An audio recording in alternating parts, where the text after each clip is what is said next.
na 100% they control the power grid of the Philippines. How about NARI? What Yung does NARI it po stand is a for? brand. Did you say Nanjing? Opo. Nanjing Automation, Automation Research Institute. Institute. NARI is the iOS of SCADA. Opo. This system can be controlled remotely. 100% Similar po. to my Apple. 100% po. Oh. But what I'm telling you, totoo po yan. Kung gusto nyo, sama-sama tayo pumunta. Submit it to cyber. Member, part of my interpellation is on the SCADA and NARI. We've heard the explanation of the technical personnel of NGCP. And having heard that Attorney Melvin Matibag used to be connected with Transco, I believe he's an expert witness or resource person as well. I wish to request Attorney Matibag to please enlighten us what is SCADA, what is NARI, and kindly correlate their significance to each other. Well, yung SCADA po, thank you po, no? Yung SCADA is the system. Yung po yung, that's generic, yung parang yun yung that is supervisory control and data gathering na ginagawa po nila. No? Yung NARI po, that is the brand of the equipment, hardware, software, na nilagay nung pumasok po ang NGCP. Before that, ang nandun po is GE, tsaka ABB. Bago pa po lahat yan, bago lahat yung mga system na yan, nilagay nila yung NARI. Kaya nung pinag-uusapan natin yung problema ng China, kaya po lumalabas yan, kaya may suspecha tayo. Dahil, kagaya ng explanation ko po, ulitin ko po kanina, ang cellphone natin, to iPhone, this is the hardware. But this is run by a software, iOS. Kayo po ba naniniwala na yung nilalagay nyo dyan, hindi nakikita dun nung gumagawa? Knowing that ang NARI is proprietary. May source code po yan. Kanina sinabi, nasa kanila raw yung source code. Parang yung election po, since mag-election, COMELEC, may source code dyan. Nakikita ng COMELEC yan. Alam po yan ng COMELEC. Bakit nilagay yung NARI? Nung tiningnan po namin kung ano yung NARI, is a state-owned company of China na sila provider po ng mga equipment, as intelligence equipment, military po, kasama po doon sa mga military grade po. In fact, when we do the research, lumabas sa website nila noong December 2019, lumabas doon sa website nila na sinasabi pa nila na 100% they control the power grid of the Philippines. Nung iniraise po namin yung issue na yan, on the next hearing, wala na po yung website. Binura na yung nakalagay na yon. Pero meron po kami noon. In fact, we provided the Senate. I think meron din pong kopya rito dahil nagiring din dito. Attorney Matibag, if I may interrupt, Opo. that publication, correct me if I'm wrong, is the same printout that we flashed during the last hearing. That Do is you correct confirm po. that? That is correct. Sa website po, lifted from the website of NARI. So you confirm that from the website of, is it not the State Grid China Corporation's publication and not NARI? NARI publication po yon, and NARI is a state-owned company, the same as State Grid of China, a state-owned company of China. I understand. So NARI is a subsidiary of State Grid China They are Corporation. separate company po. If we are familiar with the ownership sa China, alam nyo, mga state-owned po yan, mga government-owned. Parehas po sila. And when you research doon sa website, noon nga, sa website ng NARI, lumalabas doon, they supply military intelligence, mga equipment na parehas ng ginagamit po sa atin. Ngayon, yung pong data gathering, ang tanong ko nga, anybody can answer po siguro, educate me. Kayo po ba naniniwala yung cellphone nyo, yung mga nakalagay dyan na data, yung mga pinapasok nyo dyan, hindi alam nung gumawa nito. Hindi ba pag nalock nga to, pwede ka nga mag-message, sasabi ka nga ron, mabubuksan mo. For the enlightenment of the Filipino people who are watching us, Attorney Matibag, you mentioned about iOS. Opo. No?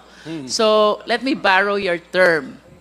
Would you confirm if I would say that NARI is similar to being the iOS of SCADA? Tama po, kasi yung hardware and software, parehas pong NARI. I think they can confirm that. Ayun, sinasabi nila, nasa kanila yung source code. Then I go back to go to the next level. Sabi nila, may audit. Question, meron po bang cyber audit na naganap? Nandun daw yung NICA. I know that eh. Kaya po sila pumayag dyan. They were ordered by the Senate at that time, papasukin, mag-imbestiga, pumasok. Ginawa nila yon, hindi kasama Transco. At my time. Attorney, I appreciate your generosity of information, but Opo. let's do this one at a Okay time po. Sige po. for us to be followed by the viewing Filipino people. Sige This is po. highly technical and even myself find it really difficult to absorb. Opo. Let's start with, what does SCADA stands for? Is the supervisory control and data acquisition. How about NARI? What Yung does NARI it po stand is for? A brand. It's a brand. Yeah, Parang but it is iPhone. an acronym. What does NARI stands for? NARI. Wala po sa website. Anyone nila eh. from NGCP? Because according to you, yun. this is an equipment which you are using in the operation of NGCP. Nanjing Automation Research Institute. Did you say Nanjing? Opo. Nanjing Automation Research Institute. Opo. Okay. Following your statement that NARI is the iOS of SCADA, Opo. would it be correct to say that this system can be controlled remotely? 100% Similar po. to my Apple. 100% po, Phone. pwede. Because there was already, may nangyari na po eh, na may nasira noon. It was repaired remotely. From China, hindi po kailangan bumahin ng technician para pumunta rito at ayusin pa yung nasira. All Nangyari right? na po yan, 2 beses na. And considering that NARI originated from Nanjing, would it be possible also that somebody from Nanjing will be operating our system SCADA here in the Philippines, remote? The one operating is in Nanjing, and the hardware is here, the SCADA at NGCP. Very possible po with the technology now. 100% possible po yan. Kasi nangyayari nga po eh. I will cite an example if you will allow me, ma'am. Yes, Sa Ukraine, twice there was an attack, cyber attack, sa power grid mismo. Lahat napasok. Hindi po sila pumasok na may baril na pinasok pa yung control center and all. It was hacked. 3 days before na power up ulit ng Ukraine. And to find out, intelligence services noon, they found out na that is prelude already do sa nangyayari ngayon na gera. Kanina, Attorney Matibag, you made mention about the nature of this NARI, the company, Opo. that it has something to do with the military of China. Can you Opo. please expound on this? Yun po yung sinabi sa website nila. Kasi they also supply military hardware. In other words, the business of NARI is the supply of highly sophisticated Hardware technology, and software po. hardware and For software, communication and data gathering. which can be used as well by the military. Opo. If you will allow me again, ma'am, Yes, please. just recently, United Kingdom, they have 15% the equipment na NARI, they remove it. Why did they remove? For reason of national security po. Example na lang po, hindi ba, ang Amerika, they ban TikTok. Bakit? Because sabi nila, they suspicion lang that is being used to gather data sa Amerika. Eh sayo nga po, nandun na mismo yung system, hardware and software. NARI, China. Nagpapatakbo, China. I may agree with Engineer Clark na sige, sa akin yung source code. Pero sino pang may alam ng source code? Tama po kayo nung sinabi nyo nung last hearing. The creature cannot rise above the creator. Tama po yun. Ako, I'm certain of this. Huwag na po tayong magtalo sinong mas Pilipino, tsaka sinong hindi Pilipino, sinong kampi sa China. Hindi. I'm stating kung ano po yung factual na nangyayari. And anybody can refute it. They may do so.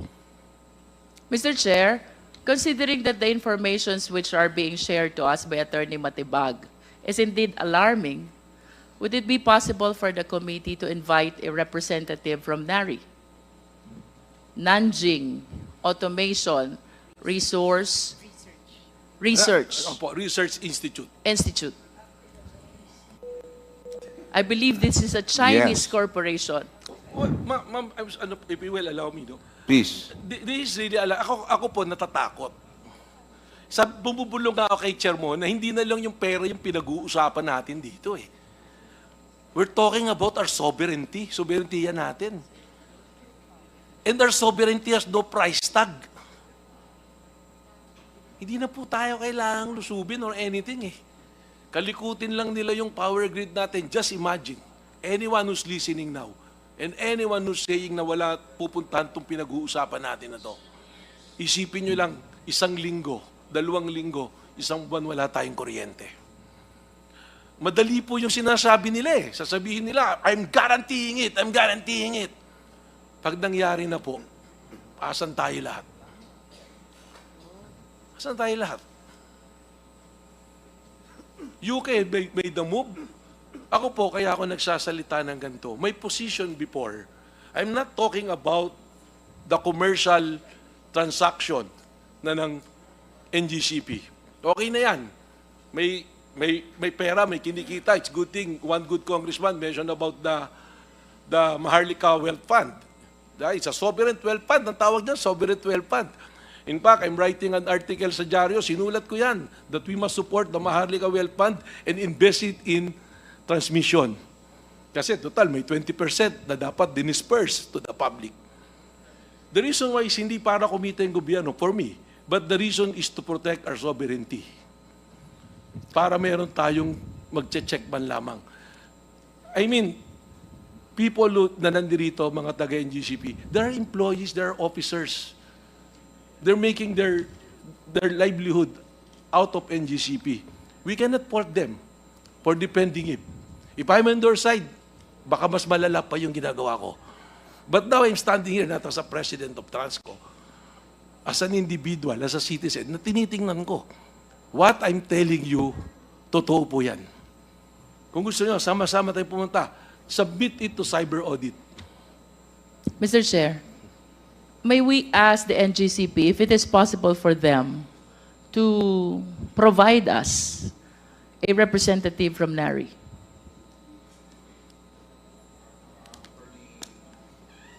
Can reply.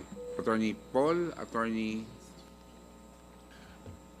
Yeah, Mr. Chairman, can I pass the mic to Engineer Clark? Mr. Chair, I believe that the question is answerable simply by a yes or a no, whether they Yes. will provide a representative or not, with all due respect. They would like, the question is, can we ask NARI to appear before this committee? Can you help us I to believe we answer cannot, some questions that the committee has, even in an executive session? we'll try to ask our Chinese partners, but definitely, Mr. Chairman, at the moment, personally, I cannot. I do not even know a representative from NARI. Okay, thank you. Because So this we is will- a Chinese corporation. And chances are, the people in NARI are all Chinese people. And that's what makes this situation so difficult for us Filipino citizens. Yes, Attorney Melvin, Mr. Chair. Mr. Chair, it defies logic yung sinasabi. I apologize, pero para sa akin, hindi ka tanggap-tanggap eh. NARI is a supplier. Ibig sabihin, contractor ng NGCP yan. Hanggang ngayon, binabayaran nyo yan. Hindi naman pwedeng hindi nyo imbitahan. And they will say, kung hindi kayo mag-appear dito, tigil na namin bayad, kuha na kami ng iba na supplier. I don't know. I might be wrong. I will leave the better judgment to the honorable gentlemen and gentlewomen of this honorable committee. Thank you. That's something that we will have to discuss and request. Because I think it does make sense that if they are your supplier, then for transparency, without going into issue of protocols, or then we can ask, because I think there are questions. May I know, Mr. Chairman, Yes. if I may, I think we need an answer from them. If Congresswoman- supplier nila talaga yung NARI. Yes, Attorney Paul, they are your supplier, correct? Yes, sir. They're your Na- supplier. So, binabayaran niyo yan buwan-buwan. Sir, I would just like to clarify regarding the points being raised by Mr. Matibag. First, on the hardware. Yes, sir. Mr. Chair, Binabayaran nyo ba buwan-buwan yan as a supplier? Yes, sir. Yeah, Okay, klaro tayo. no, sir, not every month. Once they supply the equipment, the software, and then after the commissioning, full control and operation is How about within us. after-sales service? You have, sir, we maintain maintenance service agreement with them. So kung Yun. pag may problem Yun, po, may ano pa yun. pupunta So may sila. relationship pa rin kayo. Meron pa Thank rin you. po. Okay, klaro rin. Mr. Chairman, sorry again, no? Yeah, don't Pero go to Mari. I couldn't understand bakit ang sagot ni attorney hindi niya kaya imbitahin. Eh meron palang working relationship sila. Attorney. That's why, with the answer of our technical partner, Mr. Chairman, we will endeavor that a representative from, if we can, NARI, will attend the next hearing. Proceed. Mr. Chair. Before, kasi related to eh. Because I noticed the consultant for the regulatory reset of ERC are foreigners, but they are here. Hindi po ba Chinese New Year sa kanila? Hindi po. So, yun lang po. I just have to make a point. Mr. Chair, we will go back to you, Attorney Matibag. But please let this representation continue with the interpellation. Kanina po nabanggit yung Senate hearing.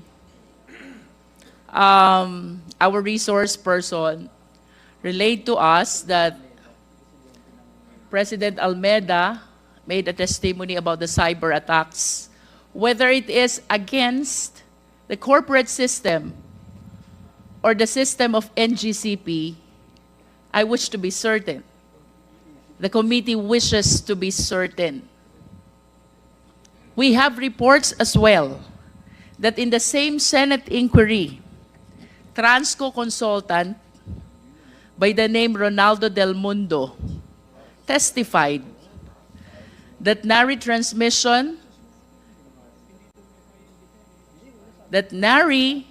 is a transmission control operation of platform system which allows remote access.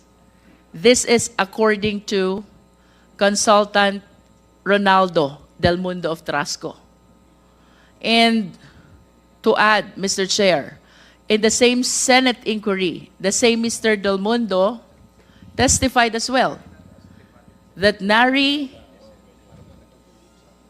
is a computer control na pwedeng mag-switch on, switch off ng circuit breaker ng power plants. Mr. Chair, I wish to believe that the transcript of records of this Senate inquiry forms part of the public records. Therefore, Mr. Chair, this representation humbly move that we request for a copy of this transcript for all of us to be enlightened on the testimony that were given already by President Almeida, along with Ronaldo Del Mundo, because these are under oath testimonies, which should not be contradicted when they testify on a different forum or investigation. So, Mr. Chair. There's a motion. Any second? Duly seconded. Chairing no objection. The motion of the Honorable Luistro is approved. COMSEC, please carry out the letter request to the Senate. Thank you. Mr. Chair, I recall likewise that during the last hearing, I manifested my desire to conduct an ocular inspection of this system control, which we allege as NARI until we are able to verify, of NGCP. However, Mr. Chair, I found out from the records that since 2019, in spite of the regulatory power given to Transco, to ERC, wala pa palang nangyayaring system audit dito sa system control ng NGCP ever since. May we request a confirmation from NGCP? May we request President Almeda? Medyo nakakapagtaka na po. Our President is here, pero mukhang mas knowledgeable si Attorney Sagayo. What does SGP stands for, with all due respect? Attorney Sagayo. Mr. Chairman, SGP stands for